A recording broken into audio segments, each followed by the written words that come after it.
Khalistan movement को head करने वाले अमृतपाल सिंह ने अभी एक इंटरव्यू दिया है जिसमें उन्होंने बताया कि वो खालिस्तान की मांग क्यों कर रहे हैं, और उन्होंने ये भी बताया कि वो पहले इन सब चीज़ों में उतना अवेयर नहीं थे, जिसके कारण उन्होंने अपनी जो पगड़ी होती है उसके जो बाल होते हैं वो भी उन्होंने कटा लिया था, जो कि उनके सिख रिलीजन में सही नहीं है और ऐसा नहीं करते हैं काफ़ी लोग, लेकिन जो अवेयर नहीं होते हैं वो करते हैं। उन्होंने कहा कि हम पहले इस चीज़ के बारे में अवेयर नहीं थे और हम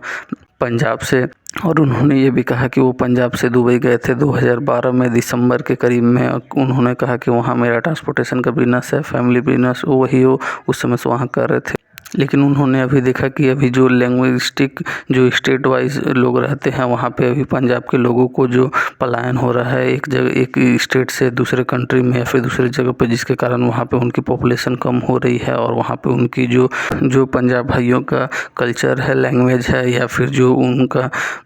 किसी भी रिलीजन को लेके जो फेथ है, वो सारी चीज़ों के ऊपर अभी खतरा हो रहा है। क्योंकि वहाँ पे अगर डेमोग्राफिक पॉपुलेशन के आधार पे अगर चेंज होता है तो कोई भी लोग अगर वहाँ पे दूसरे जगह पे अगर पंजाब में काम करने जाते हैं दूसरे स्टेट से, तो वहाँ पे वहाँ का वो अपना कल्चर और वो अपना जो भी रिलीजन है उसको लेके जाते हैं और वो लोगों को के ऊपर इन्फ्लुएंस करते हैं, जिसके कारण उनका जो यूनिकनिटी है, जिसके कारण जो खालसा लोग वाले हैं वो उनके लिए ये सही नहीं है। और ऐसे उनको उनका जो अलग आइडेंटिटी है, जैसे सब लोगों के लिए अलग अलग स्टेट है, जैसे कि अगर तमिलनाडु है तो उनके लिए द्राविड़ लोग फॉलो करते हैं, गुजरात के लिए गुजराती है, पंजाब में पंजाबी लोगों को के लिए कुछ स्पेशल चीज़ें रहनी चाहिए। और जिसके कारण ही उन्होंने कहा कि फिर रिपोर्टर ने उनसे पूछा कि क्या आप कॉन्स्टिट्यूशन को मानते हैं कि नहीं, तो उन्होंने कहा कि कॉन्स्टिट्यूशन को अगर कॉन्स्टिट्यूशन हम लोग को मानता है तो हम लोग भी उनको मानते हैं, क्योंकि अगर कॉन्स्टिट्यूशन में हमारे लिए अगर फ्रीडम ऑफ स्पीच हो या फिर अपने लिए कुछ मांग करने का अगर डेमोक्रेसी में अलाउ है तो हम ऐसा कर सकते हैं। और उन्होंने ये भी कहा कि हम ऐसा किसी फोर्सफुली नहीं कर रहे हैं या फिर लोगों के ऊपर दबाव नहीं डाल रहे हैं। उन्होंने ये भी कहा कि हम तो बातों से डिस्कस कर रहे हैं और हम लोग ने किसी के ऊपर भी हमला नहीं किया है, उन्होंने ये भी कहा कि हम लोग ने किसी के ऊपर हमला नहीं किया है और हम लोग ऐसा नहीं करने वाले हैं। उन्होंने कहा कि हम लोग जितने भी आदमी को लेके गए थे वहाँ पे हम लोग पहले हमला नहीं किए, पहले पुलिस फोर्स की तरफ से जो भी आए वहाँ पे लठमारी की गई, उसके बाद ही हम लोग का जो एक्शन के ऊपर जो रिएक्शन था वो किया गया, जिसके कारण ही उन लोगों को अगर किसी का चोट लगी है तो उसके बाद ही लगी है। और उन्होंने ये भी कहा कि हम लोग के ऊपर प्रेशराइज करने का कोई भी अलाउनेस नहीं होता है, इसीलिए उन्होंने ये चीज़ों को मना किया है। और फिर इंटरव्यूअर ने उनसे पूछा कि आप लोग गन या फिर हथियार क्यों रखते हैं, तो उन्होंने ये भी कहा कि उनके गुरुओं ने अपनी वाणी में ये कहा है कि सबसे बड़ा धर्म उनका यही है कि वो अपने पास हथियार रखे, क्योंकि जब सारी चीज़ें हाथ से निकल जाती है तो सिर्फ पावर ही काम में आती है। अगर आप ताकतवर हैं और आपके पास अगर खुद को बचाने की अगर शक्ति है तो आप उससे लड़िए, बजाय कि अगर आप कहीं भी, क्योंकि उनके गुरुओं ने कहा है कि अगर आप मेरे साथ आ रहे हैं तो ये सोच के आइए कि आपका गर्दन हमेशा आगे बढ़ता रहे, भले गर्दन कट जाए लेकिन पैर पीछे नहीं होने चाहिए। तो उन्होंने यही बातें को कहा है कि हमारे गुरु नानक साहब ने या फिर हमारे जितने भी सिख के गुरु हैं उनके जो भी गुरुद्वारे में रखने की जो जगह है वहाँ पे तलवारें और जो भी लड़ाई की चीज़ें हैं वो वहाँ पे रखी जाती है। ये इसका प्रतीक है कि कभी भी अगर लड़ाई हो तो आदमी को उससे लड़ना चाहिए बजाय कि उसको भागने के, और लेकिन ये किसी भी कमज़ोर के प्रति नहीं, अगेंस्ट में नहीं यूज करना चाहिए, क्योंकि इससे आप अपना धर्म को फॉलो नहीं करते हैं। और उन्होंने ये भी बताया कि खालिस्तान की मांग इसीलिए है कि सभी एक तरह के लोग वहाँ पे काम करें। और उन्होंने ये भी कहा कि जब 1984 में जो सिखों का जेनोसाइड हुआ इंदिरा गांधी की मृत्यु के बाद, तो उसके बाद लगभग जो भी इंसान थे, बड़े बड़े कैप्टन या फिर जनरल जो भी लोग थे या फिर यहाँ तक कि जो राष्ट्रपति भी थे, उनकी गाड़ियों तक पे भी हमला हो गया था। तो यही चीज़ होती है, जबकि आपके पास पावर होते हुए भी जब सिचुएशन कंट्रोल में नहीं होती है तो वो आपके अगेंस्ट में, आप कितने भी पावरफुल हो, कुछ भी हो,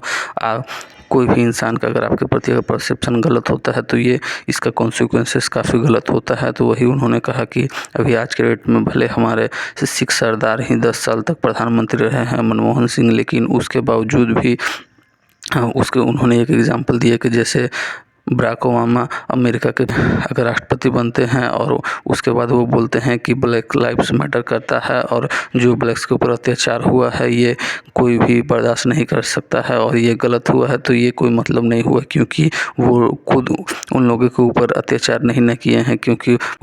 और बराक ओबामा का राष्ट्रपति बनने के बाद ऐसा तो नहीं ना है कि उनका जो मूवमेंट है ब्लैक लाइव्स मैटर वाला या फिर जो भी ब्लैक्स के लिए जो भी मूवमेंट चलता है वो बंद हो गया होगा। क्योंकि आप अगर पावर में हैं और निचले लेवल पे क्या हो रहा है ये आपके अवेयर से बाहर होता है और वहाँ पर लोगों का माइंडसेट अगर वैसा है तो आप उसके लिए कुछ नहीं कर सकते हैं। इसीलिए उन्होंने कहा कि हमारा जो पंजाब है कुछ इंडिया के द्वारा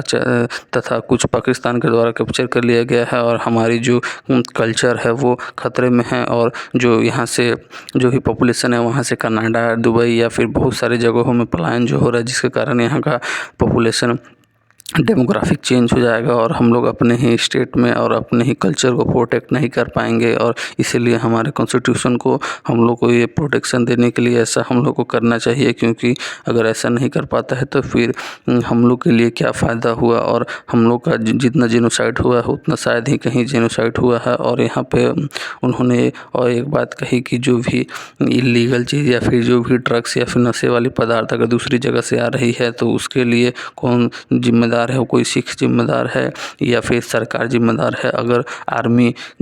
अगर बॉर्डर पास से कुछ भी चीज़ें आ रही है तो उसमें आर्मी का भी इन्वॉल्वमेंट है और अगर आर्मी को कौन कंट्रोल करता है और अगर वहाँ से भी चीज़ें आ रही है तो उसके बाद और अगर वहाँ से आ जा रही है और स्टेट गवर्नमेंट अगर डीएसपी एसपी जैसे लोग काफ़ी इस सारी चीज़ों में इन्वॉल्वमेंट कई बार सामने आया है तो ऐसा करने में अगर सरकार अगर विफल होती है तो फिर इससे हम लोग को कौन प्रोटेक्ट करेगा। तो इसके लिए हम लोग को ये सारी मांगे हम लोग ने रखी है और उन्होंने कहा कि हम लोग बातें से डिस्कस करने वाले हैं, ना कि हम लोग किसी के ऊपर अत्याचार नहीं करने वाले हैं। बस हमारी मांग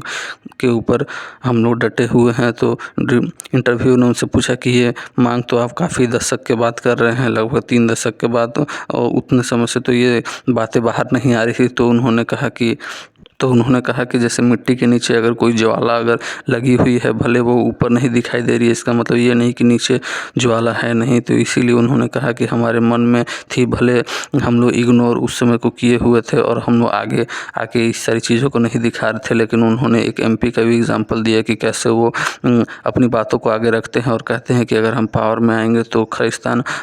बनाएंगे और खालिस्तान मूवमेंट को सपोर्ट करते हैं। और उसके बाद भी लोगों ने उनके ऊपर सपोर्ट किया उनको और उनको एमपी बनाया हुआ है। तो वही सारी चीज़ें उन्होंने बताया कि तब उस समय सरकार उनको कुछ नहीं बोलती है कि वो ओपनली बोलते हैं खालिस्तान मूवमेंट का सपोर्ट करते हैं, तब भी वो एमपी बने हुए हैं। और वो लोग बोल रहे हैं कि ये सारी चीज़ें उतना दिन से सामने नहीं आ रही थी, आप लोग ध्यान नहीं दिए और हम लोग भी उतना आगे आके नहीं किए, इसलिए लोगों को इस सारी चीज़ों के बारे में अवेयर नहीं थी। लेकिन हमारे मन में तो वो सारी चीज़ें हैं ही।